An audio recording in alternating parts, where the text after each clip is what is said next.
Hi guys, நம்ம கோயிலுக்கு வந்தாச்சு. சாமி இன்னும் வரல, இப்பதான் வந்துட்டு இருக்காரு.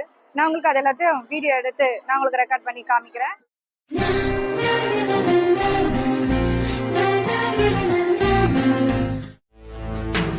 பரம்பொருள் உன்னாமத்தை கரங்குவித்து பாடினோம், இறப்பிலி உன் கால்களை சிறங்குவித்து தேடினோம்.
தேசனே குளிர்மலை தன் வாசனே